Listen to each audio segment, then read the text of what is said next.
Welcome to Eastern Brush, Western Soul, a channel created by a group of friends who share a passion for ancient Eastern texts and exploring the techniques of ink painting from both Eastern and Western traditions. One of our team members, Little Fish, has previously translated 10 volumes of the Liao Jai Ji illustrated stories. Last time, she and I worked together to translate and record the stories from volume 47. Today, we'll be sharing the stories from volume 48, which include Peng Haiqiu, the Groom, the Immortal Island, and Hu Si Niang. We want to express our heartfelt thanks to Little Fish for dedicating her time and effort to translating and organizing these stories, and to all of you, our wonderful audience, for tuning in and supporting our channel. Let's dive into the stories. Peng Haiqiu. In Laizhou, there lived a scholar named Peng Haiqiu, who had a habit of isolating himself in a villa far from home to focus on his studies.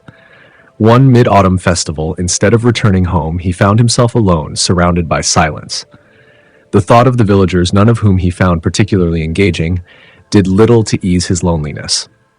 There was only one fellow scholar in the area, a man surnamed Qiu, who was renowned for his literary talent, but notorious for some unsavory behavior. Peng deeply despised Qiu's character and avoided him whenever possible. That evening, as the full moon rose, Peng's solitude became unbearable. Left with no better option, he reluctantly sent his servant to invite Qiu over. Before long, Qiu arrived. The two sat under the moonlight, sipping wine and exchanging pleasantries. Suddenly, a knock came at the door. The servant opened it to find a stranger, a scholar who requested to see the host. Peng left his seat to greet the guest, inviting him inside with proper courtesy. After exchanging bows, they sat together at the table. Peng asked about the newcomer's origins. The guest replied, "I'm from Guangling. My courtesy name is Haiqiu, and I share your surname. This festive night felt too lonely at my inn, so I decided to come uninvited when I heard about your refined reputation." Though the guest wore simple clothes, he exuded elegance and wit, instantly winning Peng over. Peng beamed, exclaiming, "A fellow clansman! What fortune to meet such a distinguished guest on a night like this." The two quickly fell into a deep, lively conversation as if they were old friends. Meanwhile, Qiu, trying to ingratiate himself with Haiqiu, spoke frequently but received only curt, dismissive replies. Peng felt embarrassed on Qiu's behalf and changed the subject, suggesting they sing some tunes to liven the mood. He began with Li Bai's The Song of the Hero of Fufeng. When he finished, they all laughed heartily. Haiqiu said, "I'm no expert in music, but I can't let your performance go unanswered. May I substitute it with something else?" Peng nodded enthusiastically. "Tell me," Haiqiu asked, "are there any famous courtesans in Laizhou?" Peng shook his head. "None." Haiqiu fell silent for a moment, then turned to the servant. "I summoned someone earlier. She should be waiting outside. Bring her in." The servant returned with a young woman about 15 or 16 years old, dressed in a willow-yellow cloak. Her beauty was ethereal, her presence radiant with a light fragrance. Peng was astonished but invited her to sit. Haiqiu greeted her warmly. "Thank you for traveling such a long way." The girl smiled gracefully but said little. Peng, still puzzled, asked where she had come from. "She was aboard a boat on West Lake," Haiqiu explained. "Since your town lacks fine company, I brought her here for the evening." Turning to the girl, he added, "Would you sing the song The Faithless Man for us again? It was delightful." The girl sang, "The faithless man leads his horse to the spring pond. Voices fade, hoofbeats vanish. The river stretches high, the mountain moon small. He turns and leaves, not to return, as dawn's pale light grows in the courtyard. I do not blame the many partings, but mourn the few joyful reunions. Where shall I sleep? Do not drift like willow fluff in the wind. Even without rank or title, never journey to Linkyong again." Haiqiu then pulled a jade flute from his sock, playing a tune so harmonious it perfectly complemented her voice. When the performance ended, Peng clapped in awe. "The West Lake is over 1,000 miles away," Peng marveled. "How did she get here so quickly? Are you perhaps an immortal?" Haiqiu laughed modestly. "I wouldn't dare claim such a title. To me, a journey of 10,000 miles is no different from crossing this courtyard.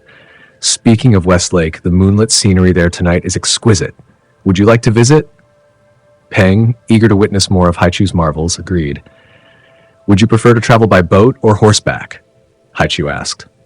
A boat would be more pleasant, Peng replied. Haiqiu nodded. Summoning a boat here would take too long. Fortunately, the Milky Way has ferrymen. Raising his hand high, he called into the air, "Boat! Boat! Take us to West Lake, and spare no expense." Moments later, a colorful boat descended from the clouds, shrouded in mist. They boarded and found a boatman wielding a short oar adorned with feathers that fanned out like a delicate plume. As he rowed, a gentle breeze swept through the cabin. The boat lifted into the sky, gliding swiftly southward like an arrow. In no time, it descended onto a body of water. The sound of music and laughter surrounded them. Stepping out, Peng saw the shimmering waves of West Lake under the moonlight, dotted with countless boats drifting to and fro. Haiqiu brought out wine and delicacies from the cabin, and the group drank merrily. Suddenly, a large houseboat approached, traveling alongside their vessel. Through its window, Peng glimpsed 2 or 3 figures playing chess. Raising his glass, Haiqiu toasted the young woman. "This drink is in your honor for accompanying us tonight." As she sipped, Peng grew anxious at the thought of her leaving. Desperate, he tapped her foot under the table. She glanced at him, her eyes filled with unspoken affection. "Can we meet again?" he whispered. "If you seek me, simply inquire about Miss Swan," she replied with a coy smile. Haiqiu handed the girl a silk scarf from Peng. "I've arranged for you to reunite in 3 years," he announced. Then, with a playful air, Haiqiu lifted the girl onto his palm and said, "A celestial being deserves a celestial departure." He reached for the neighboring boat's small, dish-sized window and slid her through it as if she were a serpent. A voice from inside exclaimed, "Juan has awoken!" The houseboat drifted away, leaving Peng staring longingly after it.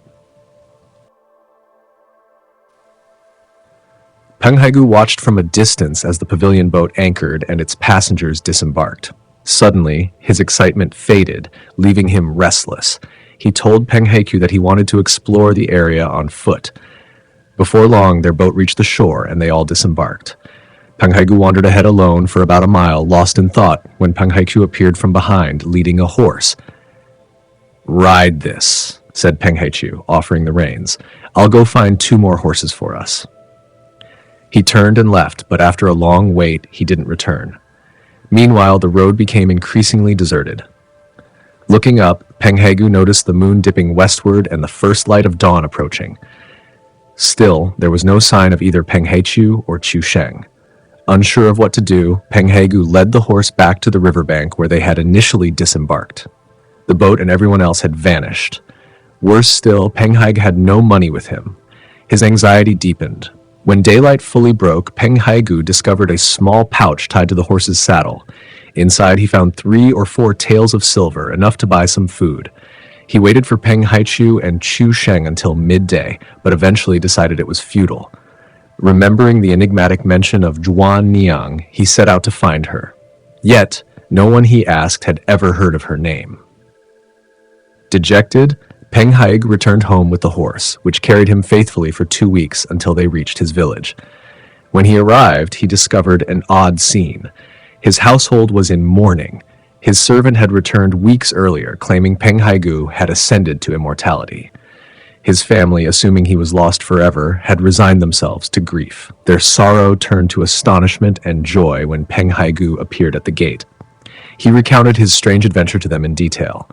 However, he feared that Chu Sheng's family might come asking questions, so he warned his relatives not to reveal anything. Later, Peng Haiqiu and his family became curious about the horse's origins. Everyone believed it was a gift from immortals. When they went to the stable to see it, the horse had disappeared. To their utter shock, they found Chu Sheng tied to the manger instead, his head hung low, his face ashen. When they untied him and led him inside, Chu Sheng was silent and dazed, his eyes blankly opening and closing. Only after being given water and food did he regain some strength. By midnight, he was finally lucid enough to speak. He told Peng Haiqiu, "After we disembarked, Peng Haiqiu led me to a quiet, deserted spot. As we talked, he playfully patted the back of my neck. Suddenly, I felt dizzy and collapsed to the ground. When I came to, I realized I had been transformed into a horse. Though fully aware, I couldn't speak. It was a shame so profound that I beg you, please, never let my wife or children know of this humiliation." Peng Haiqiu promised, and Chu Sheng was discreetly sent home. Despite everything, Peng Haigu's thoughts often drifted back to Wan Niang. 3 years later, while visiting his brother-in-law, an official in Yangzhou, Peng Haiqiu met a nobleman named Liang who invited him to a feast. During the gathering, several courtesans came to greet Liang. "Where's Wan Niang?" Liang asked sternly. "She's unwell," replied one of the women. "Unwell?" Liang snapped. "She thinks too highly of herself. Drag her here if necessary." Hearing her name, Peng Haigu's heart raced. Could it truly be the same woman? Soon, Wan Niang appeared. Liang reprimanded her harshly. Meanwhile, Peng Haiqiu studied her carefully. To his amazement, it was indeed the same Wan Niang from that fateful mid-autumn night. Peng Haiqiu intervened, saying, "She's an old acquaintance of mine. Please forgive her." Startled, Wan Niang looked at him closely, her expression shifting from confusion to recognition. When Liang ordered her to pour wine, Peng Haiqiu asked her gently, "Do you still remember the song of the faithless lover?" Her hands trembled. After a pause, she began to sing. The melody and tone were exactly as they had been 3 years before. Later, Liang arranged for Wan Niang to accompany Peng Haiqiu privately. Holding her hands, he said, "So, our 3-year promise is fulfilled at last?" Tears welled in Wan Niang's eyes. "That night, after drinking on West Lake, I suddenly felt drunk and drowsy. In my hazy state, I was whisked away to a village where I saw you among 3 guests at a banquet. Later, I was returned to the lake by boat, where you held my hands so tenderly. I thought it was all a dream, until I found the embroidered scarf you left me. I've kept it ever since." Peng Haiqiu shared his own account, and the two marveled at the strangeness of their intertwined fates. "An immortal has matched us," Wan Niang whispered, tears streaming down her face. "Don't look down on me as a mere courtesan and abandon me. I'm yours if you'll have me." Moved, Peng Haiqiu declared, "I have never forgotten our pact. If you're willing, I'll spend every coin I have, even sell my horse, to free you." The next day, he explained everything to Liang, borrowed 1,000 taels of silver from his brother-in-law, and bought Juan Niang's freedom. Together, they returned to Peng Haiqiu's home, where she lived a peaceful life. Years later, Juan Niang visited the same villa where they had first met. There, she lingered nostalgically, recalling the spot where they had once shared wine beneath the moonlit sky.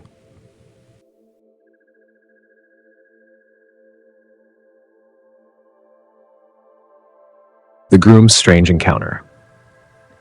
In the Jiangnan region, there lived a shukai, a scholar with official recognition, Mei Ozheng, who recounted a peculiar case once handled by his fellow townsman Sun Weng during his tenure as an official in Dezhou. The case went as follows. A villager had arranged a wedding for his son, and after the bride was formally brought into the household, the entire village gathered to celebrate. The festivities lasted well into the evening. Amid the merrymaking, the groom stepped out of the bridal chamber and noticed his bride, dressed in dazzling attire, walking toward the back of the house. Puzzled and slightly suspicious, he decided to follow her quietly to see what she was up to. Behind the house ran a long river, crossed by a small bridge. The groom watched as his bride crossed the bridge and continued walking. Growing more uneasy, he called out to her, but she didn't reply, merely waving to him from a distance. The groom quickened his pace and tried to catch up. Although he came within arm's reach, he could never quite grab hold of her. They walked for several miles, eventually entering another village. There, the bride stopped and turned to him, saying, "Your home is too lonely for me. I couldn't get used to it. Please, dear husband, stay with me at my home for a few days. Later we can return together to visit your parents." With that, she removed a hairpin and tapped it against the door of a nearby house. The door creaked open and a maid emerged to greet them. The bride entered first, and the groom, though hesitant, had no choice but to follow. Inside, he saw a man and woman seated in the main hall, her parents, as it turned out. They addressed him warmly, saying, "Our daughter has been pampered since childhood and has never been apart from us for long. Since leaving home, she's been terribly unhappy. Now that you've brought her back, we feel much at ease. Stay with us for a few days and we'll send you both home soon." They instructed the maids to clean a room and prepare bedding, and the couple settled in. Meanwhile, back at the groom's house, the wedding guests began to grow uneasy.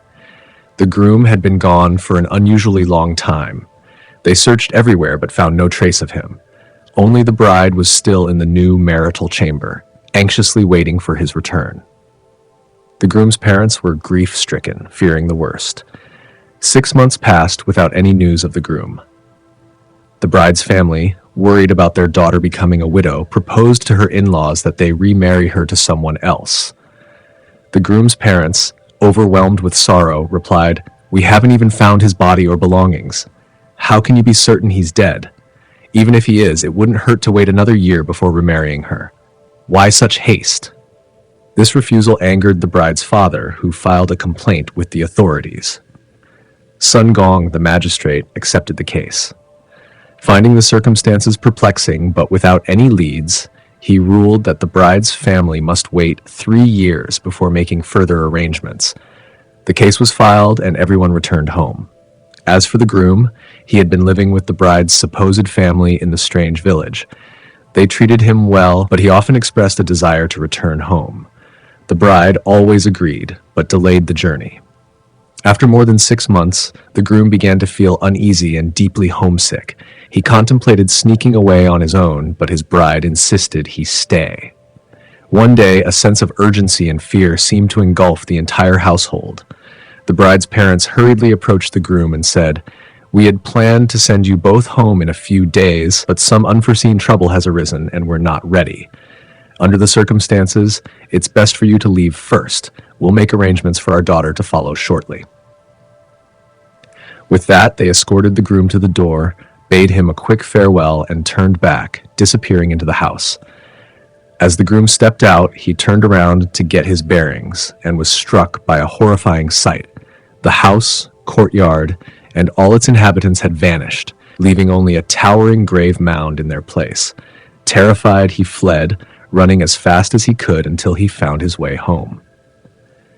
When he arrived, he recounted everything to his family, who were stunned by the bizarre tale. They accompanied him to the authorities, where he provided a detailed account to Sun Gong. Sun Gong summoned the bride's father and ordered that his daughter be returned to her husband's home immediately. It was only then that the couple was formally reunited as husband and wife.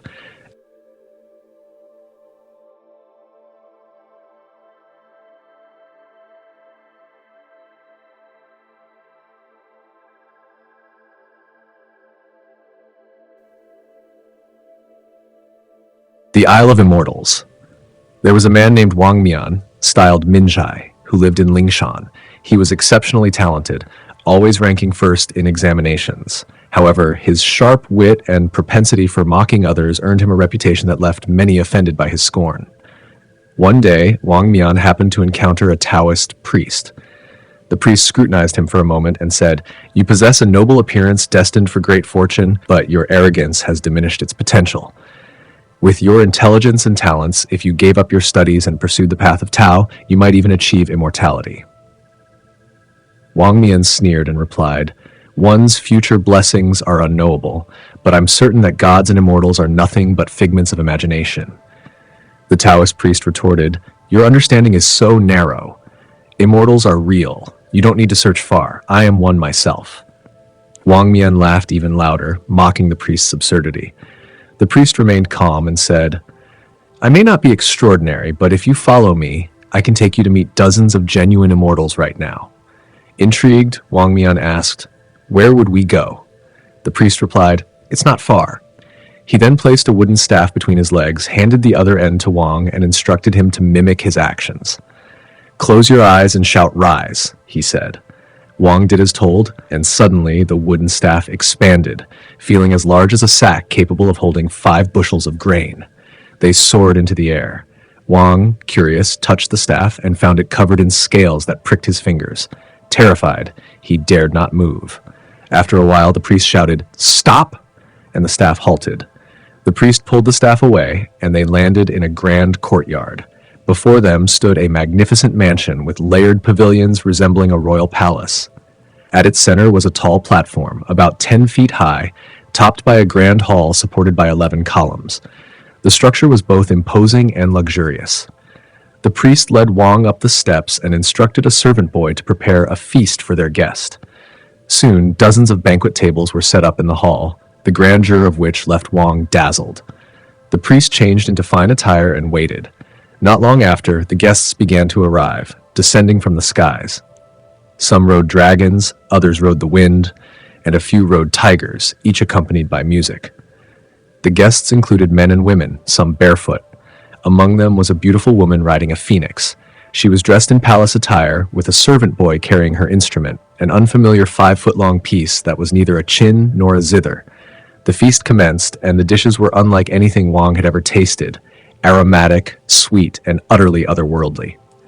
Wang, however, was captivated by the phoenix-riding beauty, hoping she would play her instrument. After much wine, an elder proposed, "Thanks to the invitation of Immortal Kui, today is a grand gathering. Let's enjoy ourselves fully. I suggest we divide by instrument type and perform together." The guests grouped up and began playing their instruments, creating music so enchanting it seemed to resonate with the heavens. The phoenix-riding woman, however, had no one to pair with. After everyone else finished, her servant opened the instrument's case and placed it before her. She gracefully extended her fair hands and began to play, her technique resembling that of a zither. The sound was far louder and more powerful than a chin, stirring the heart with its boldness and captivating the soul with its tenderness. The hall fell silent, the music casting a spell over all. When she finished with a crisp final note, everyone applauded, exclaiming, "Lady Yunhee's skill is truly unparalleled." The gathering concluded, and the guests departed amid dragon roars and phoenix cries. The priest prepared a luxurious bed for Wang to rest. Wang, deeply moved by the beauty of the woman and her music, found his thoughts in turmoil. He mused, "With my literary talents, achieving high office is within reach. When that happens, what could I not have?" His heart grew restless.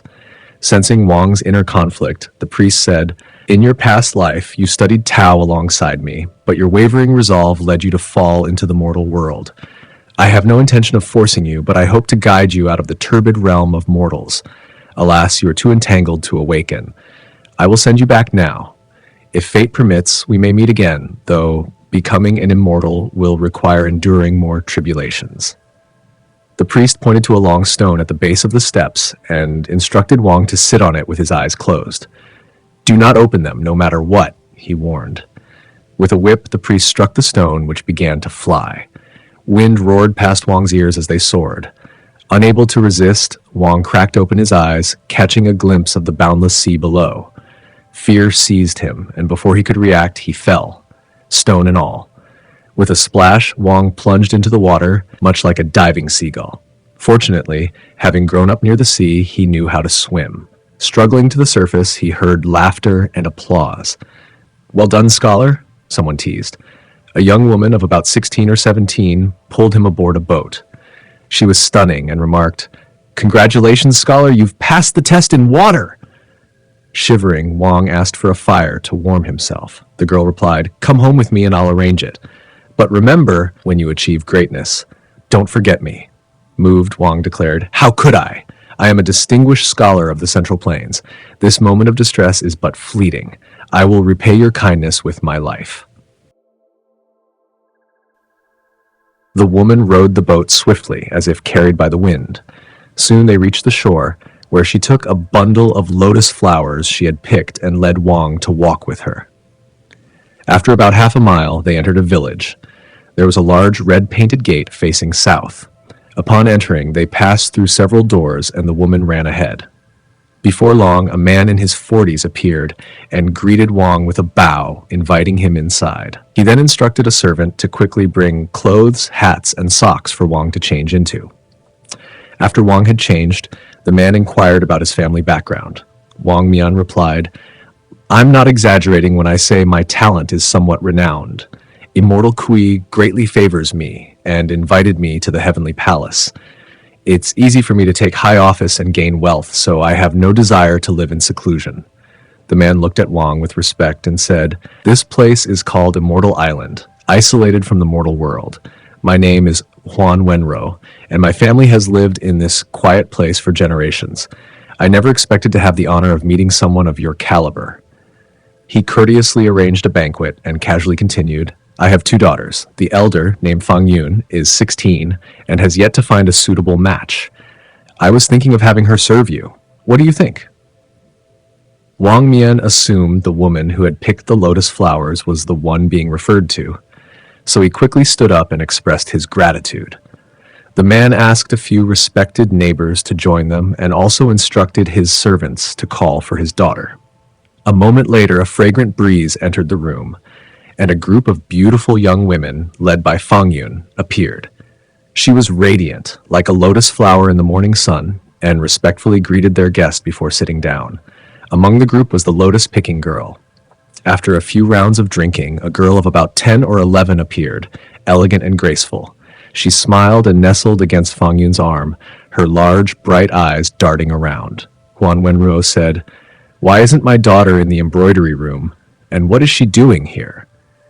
He then introduced her. "This is my younger daughter, Love Yun. She's very clever and can recite the 3 foundations and the 5 classics." He asked her to recite a poem, and Love Yun immediately recited 3 bamboo branch songs, her soft, youthful voice pleasant to hear. Huan Wenruo had her sit next to Fang Yun. Turning to Wang Mian, he said, "A talent like yours must have written many fine works. Could you share some with us?" Wang Mian proudly recited a poem he had recently written, glancing around to gauge their reactions. The poem included these lines: "Only my mustache remains, a small drink can dissolve the obstacles." An elderly neighbor read the lines aloud several times. Fang Yun whispered to Wang Mian, "The first line is from the journey of Sun Wukong leaving the Fire Cloud Cave, and the second line refers to Zhu Baji crossing the Mother and Sun River." Her comment made everyone laugh and applaud. Huan Wenruo smiled, asking Wang Mian to recite more. Wang Mian then recited a poem about water birds, but suddenly couldn't recall the next line. He hesitated, and Fang Yun whispered something to Love Yun, causing them both to giggle. Love Yun turned to her father and said, "Sister, help brother-in-law finish the line. It's the sound of a dog's behind thumping." The room burst into laughter. Wang Mian felt embarrassed. Huan Wenruo shot a glare at Fang Yun, which helped Wang Mian regain some composure. Huan Wenruo then asked Wang Mian to introduce more of his works. Wang Mian thought to himself that these secluded people probably wouldn't understand the 8-legged essay, so he decided to show off one of his exam-winning essays titled The Examination of Min Ziqian. He began with the opening line, "The sage praises the great filial piety."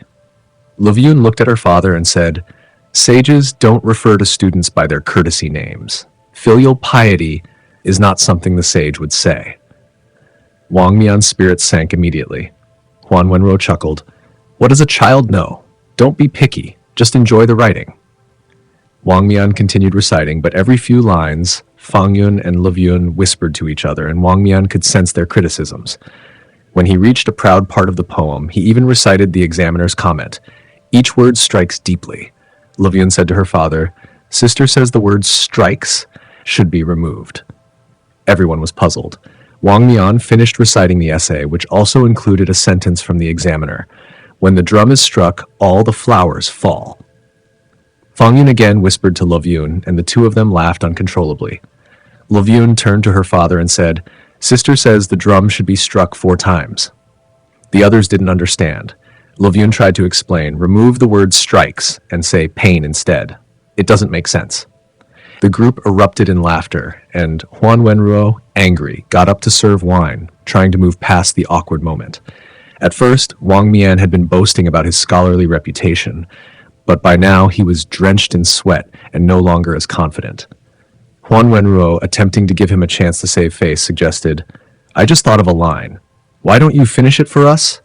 By the prince's side there is not a trace that does not resemble jade." Before anyone could respond, Love Yun immediately said, "On the old man's head, add another half hour, and it will turn into a turtle." Fang Yun burst out laughing, slapping her sister playfully. Love Yun ran away, looking back and saying, "What's it to you? You've been scolding endlessly, but no one can say anything back?" Huan Wenruo scolded her, but she only laughed as she walked away. As the elderly neighbors bid their farewells, the maids led Wang Mian and his wife to a private room to rest. Inside, the room was furnished elegantly, with a beautiful bed and lit candles. Wang Mian noticed bookshelves filled with all sorts of books. When he asked a difficult question, the woman answered it easily. At this point, Wang Mian realized how much he had yet to learn and felt a sense of shame. Fang Yun called for Mingdang, and the lotus-picking girl came running over. Only then did Wang Mian learn her name. After the teasing, he was afraid his wife might look down on him. Fortunately, though, Fang Yun was harsh with her words, but gentle toward her husband, which allowed Wang Mian to relax. In the quiet moments, Wang Mian would occasionally recite poems. Fang Yun then said, "I have a piece of advice, though I don't know if you'll heed it." Wang Mian asked, "What is it?" Fang Yun replied, "From now on, don't write any more poetry. Sometimes concealing one's shortcomings can be a wiser choice." Wang Mian was deeply ashamed, and he immediately stopped writing.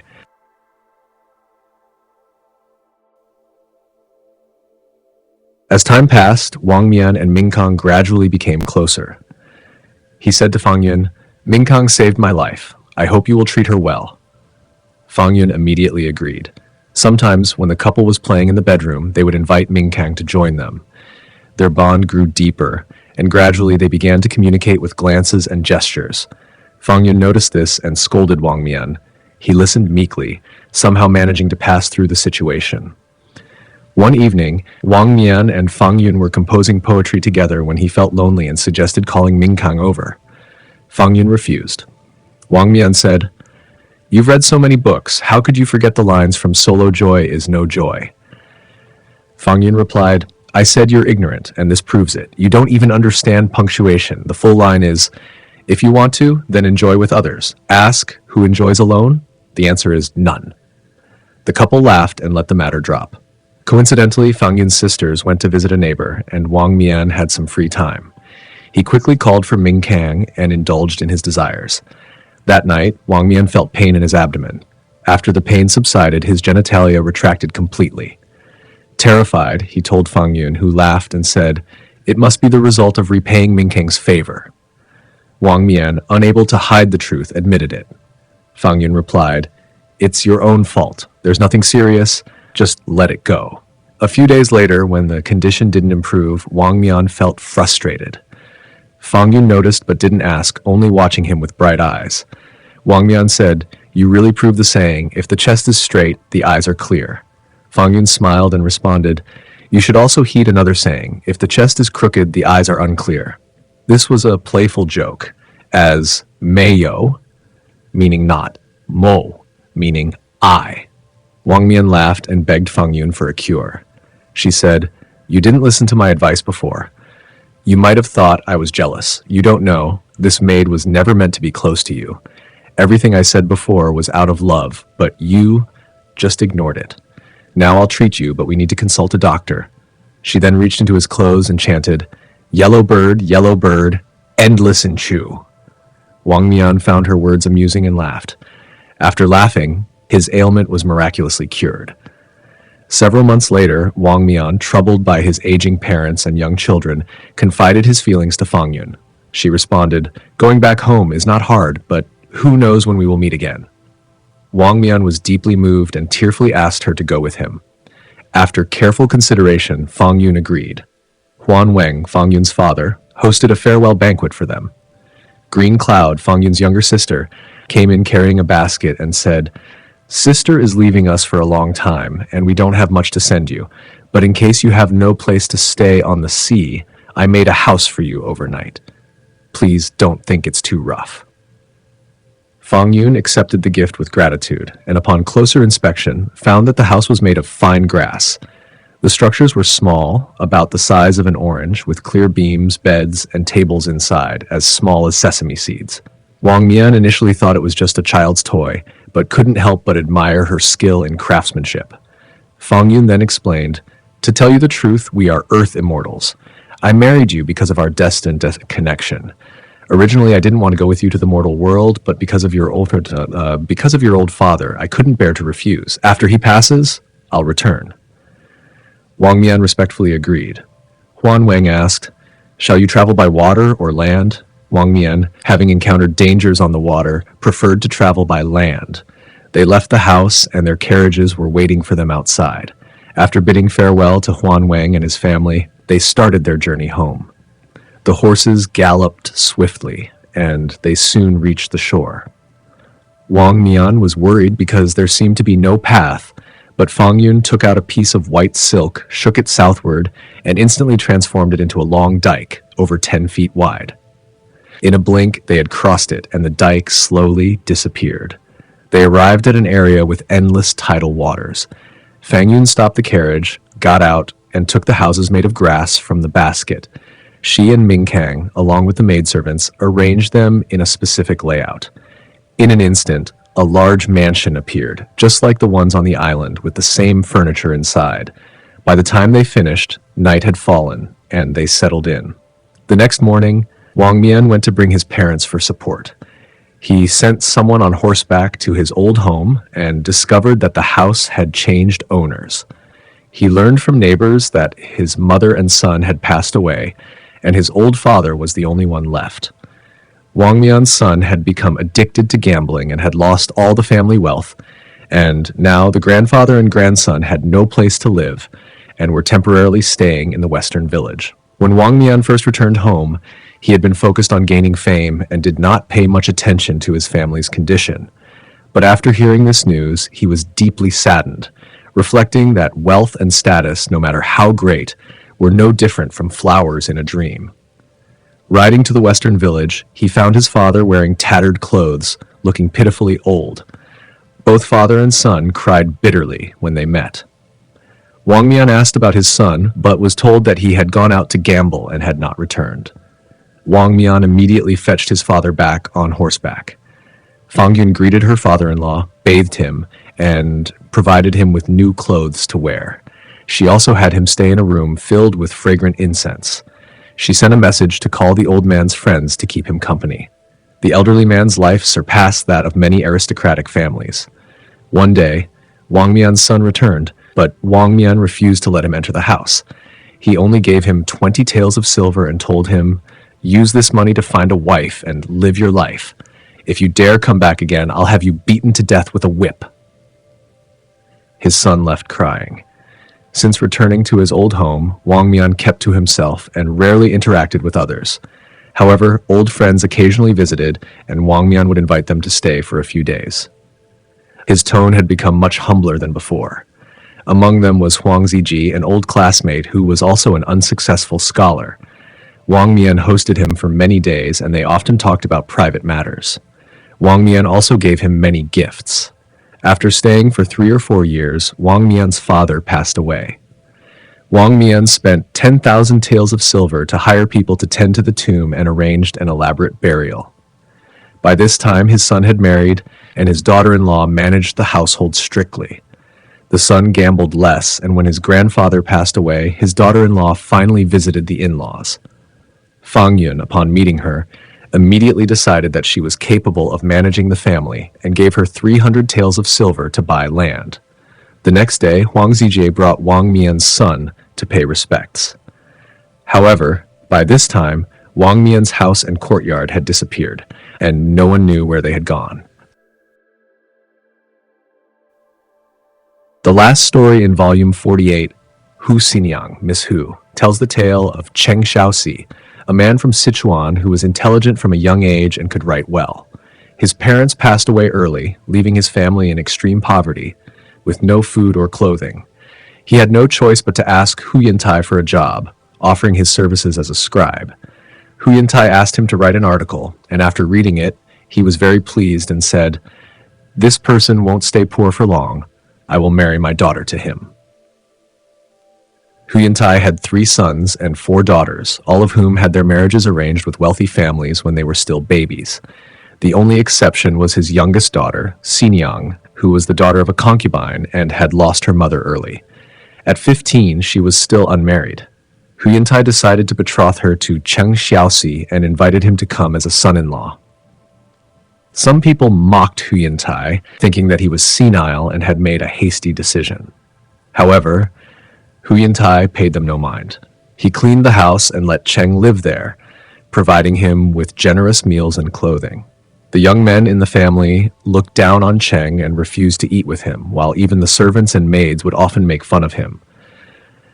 Cheng quietly endured all the ridicule, focusing on his studies. While others deliberately mocked him, Cheng continued reading. Undeterred, when they made noise and disrupted his peace, Cheng simply took his books and went to the women's quarters to read in peace. Before Si Niang was married, a soothsayer who could predict people's fortunes had visited the family.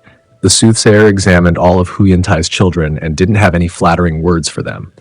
But when he looked at Si Niang, he said, "This one is truly a noble person." After Si Niang married Cheng, her sisters teasingly called her the noble one.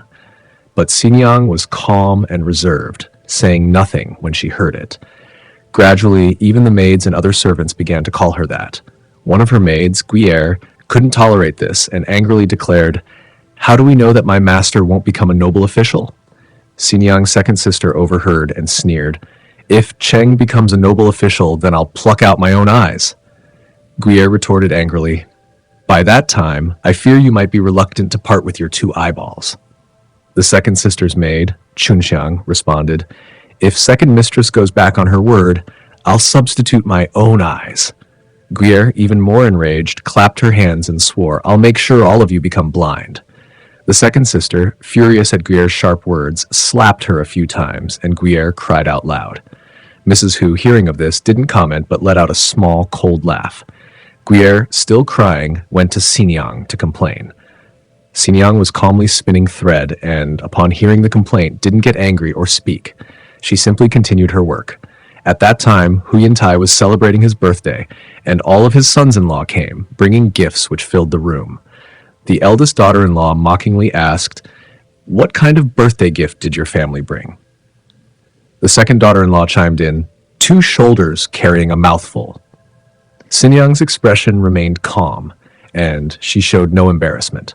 The others, seeing that she remained unaffected, took it as another opportunity to mock her. Only Hu Yintai's favored concubine, Li Shi, the mother of the third daughter, treated Si Niang with respect and always looked after her. Li Shi often advised the third daughter, "Si Niang appears simple on the outside, but inside she is intelligent and shrewd, though she doesn't show it. Your brothers and sisters are all under her influence, and you don't even realize it. Moreover, Cheng is studying day and night. How could he remain under others forever? Don't imitate them, but treat Si Niang well, and you will benefit in the future." Therefore, every time the third daughter returned to her family, she would make an effort to get along with Si Niang. That year, with Hu Yintai's help, Cheng passed the imperial examination and became a shukai, a successful candidate in the imperial examination. The following year, when the provincial examination was about to take place, Hu Yintai passed away. Cheng mourned deeply, dressing in mourning clothes and feeling the grief as a son would. Due to the mourning, Cheng missed the examination. After the mourning period, Si Niang gave Cheng some silver to let him apply for the Yikai, a supplementary list for talented individuals. She advised him, "You've stayed here for so long, and it's only because of my father that you haven't been driven out. Now, that is no longer possible. If you can pass the examination and become a jurin, a successful candidate in the provincial examination, there may still be a place for you in this family." Before he left, Li Shi and the third daughter gave him many gifts. Cheng entered the examination and worked hard, determined to succeed. When the results were posted, however, his name was not on the list. Cheng was filled with anger and frustration and couldn't bear to return home. Fortunately, he still had enough silver and decided to go to the capital. Many of Hu Yintai's relatives were officials in the capital, and Cheng feared their mockery, so he changed his name and fabricated a home address to seek a job in the government. There, he met a respected imperial official, Li, who was from Donghai. Li was impressed by Cheng and took him in as a secretary, supporting him financially. Li also recommended Cheng for the next round of examinations, where he succeeded. Cheng was then appointed as a Shuji Shi, a scholar of the Hanlin Academy. Cheng eventually confided in Li, telling him the truth. Li loaned Cheng 1,000 taels of silver and sent a steward to Sichuan to buy a house for him. At this time, Hu's family was in financial distress due to the loss of Hu Yintai, and Hu's eldest son had to sell a villa. The steward purchased the villa and then sent for Si Niang. After Cheng passed the examination, a messenger came to bring the good news, but the entire Hu family despised hearing such a message. Upon realizing that the name was incorrect, they kicked the messenger out. At the same time, it was the third son's wedding, and relatives and friends had come to offer gifts and congratulations. The sisters-in-law and the other sisters were present, but Xi Niang was the only one not invited. Suddenly, someone ran in, presenting a letter for Si Niang. The brothers opened it, exchanged looks, and their faces turned pale. It was then that the relatives at the banquet invited Si Niang to join them. Her sisters were anxious, fearing that Si Niang might hold a grudge and refuse to attend. Soon after, Si Niang arrived gracefully. The room was filled with people, some offering congratulations, others rearranging seats, and some exchanging pleasantries. Everyone's ears were filled with talk of Si Niang. Their eyes were on her, and their mouths spoke of her. But Si Niang remained as composed and dignified as ever. Seeing that she bore no grudges from the past, everyone felt somewhat at ease. Soon, Chunxiang burst in, covered in blood. The room went quiet as everyone rushed to ask what had happened, but Chunxiang could not respond through her tears. The second sister scolded her, and finally, Chunxiang cried, "Guier insisted on taking my eyes. If I hadn't escaped, she would have gouged them out." The second sister was deeply embarrassed, her face turning pale with sweat and her makeup ruined. But Si Niang remained unfazed and did not react. The room fell silent, and one by one, the guests began to leave. Si Niang, elegantly dressed, bade farewell to Li Shi and her third sister, then left the house and rode away in a carriage. Everyone later realized that the villa had been bought by the Cheng family. Upon arriving at the villa, Si Niang found it sparsely furnished. Hu's family sent servants, maids, and household items, but Si Niang refused them all except for a maid that Li Shi had gifted her. After a short time, Cheng took leave to visit his father-in-law's grave. His entourage was large and impressive. When they arrived at Hu Yintai's house, Cheng first performed the memorial rites at the coffin and then paid respects to Li Shi. By the time the Hu brothers were ready to greet Cheng, he had already left the house and was on his way back. After Hu Yintai's death, his sons fought over the inheritance, neglecting his coffin. Over the years, the coffin decayed, and the house almost became a grave. Cheng was deeply saddened by this and decided to handle the matter himself, without consulting Hu's sons. He personally financed the funeral, selected a burial date, and conducted the funeral with great respect, ensuring a grand and proper burial. On the day of the funeral, there was a long procession of carriages, and the villagers admired the ceremony. Cheng served as an official for over a decade, living a life of integrity and always helping the villagers with their difficulties. Hu Erlong, however, became involved in a murder case and was arrested. The magistrate handling the case was someone who had passed the imperial examination at the same time as Cheng and was known for his strict enforcement of the law. Hu Dalong, hoping to secure his brother's release, asked his father-in-law, Wang, to write a letter to the magistrate. However, the magistrate paid no attention to the letter. Desperate, Hu Dalong planned to seek help from Si Niang, but felt too embarrassed to face her. Instead, he asked Li Shi to write a letter for him, and he personally delivered it.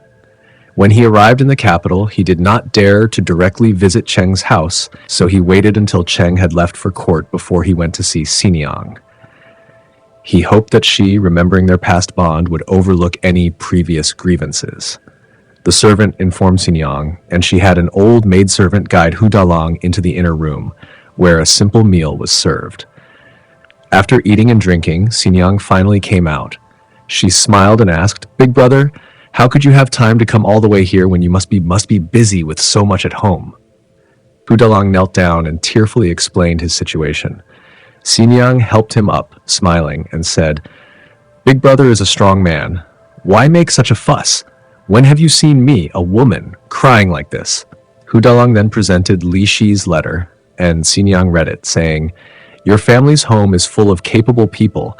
Ask your own father and brothers for help, and the matter will be settled. Why come all the way here?" Hu Dalong was left speechless, but he pleaded repeatedly. Si Niang's expression changed, and she said, "I thought you came all this way to visit me, but it seems you've come seeking help from the noble person." She waved her sleeve and went into the inner room. Embarrassed and angry, Hu Dalong had no choice but to leave. Upon returning home, he told his family everything, and they all angrily scolded Si Niang, including Li Shi, who also felt that Si Niang had been too harsh. A few days later, Hu Erlang was unexpectedly released from prison. The family rejoiced, mocking Si Niang for not helping, while others felt she had made herself hated by everyone. Soon after, someone came to report that Si Niang had sent a servant to check on Li Shi. Li Shi asked the servant to deliver some silver, explaining, "My mistress has been busy with your second uncle's case and hasn't had time to write back. Please accept this gift as a token in place of a letter." It was then that everyone realized that it was Cheng and Si Niang's efforts that had secured Hu Erlang's release. Later, the third sister's family fell into poverty, and Cheng became even more attentive, offering them further assistance. Additionally, since Li Shi had no sons, Cheng brought her into his home, caring for her as if she were his own mother.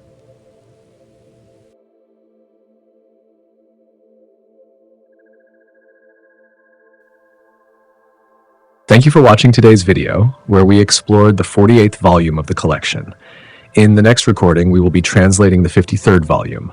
Unfortunately, the 4 volumes in between remain unknown. Now, let me introduce Pu Songling, 1640 to 7015, a distinguished literary figure of the Qing Dynasty. His courtesy name was Liu Xian, his pseudonym was Jianchen, and he was also known as Liu Quan Jushi, or the Master of Liaozhai.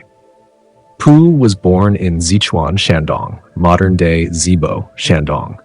Coming from a declining landlord family, his father, Pu Panyuan, had once been a scholar but turned to business after failing the imperial exams, amassing considerable wealth. However, by the time Pu Songling came of age, his family had fallen into poverty. Pu Songling was passionate about attaining official success and spent his life pursuing the imperial exams. Though he achieved remarkable results early on, winning first place in the county, prefecture, and provincial exams at the age of 19, his later efforts were met with failure. He continued to teach and sat for exams for 40 years, only becoming a tribute student at the age of 71. He passed away 4 years later. His difficult life experiences gave him a sharp awareness of the political corruption and the flaws of the imperial examination system. His poverty also fostered a deep understanding of the lives and thoughts of ordinary people. These personal experiences deeply influenced his writings. Pu Songling is best known for his collection of supernatural stories, Liaozhai Ji, strange stories from a Chinese studio, but he also left behind Liaozhai Wenji, Liaozhai literary collection, and Shi Ji poetry collection. Thank you for being with us today, and be sure to stay tuned for more content. Don't forget to like, subscribe, and share our channel with others.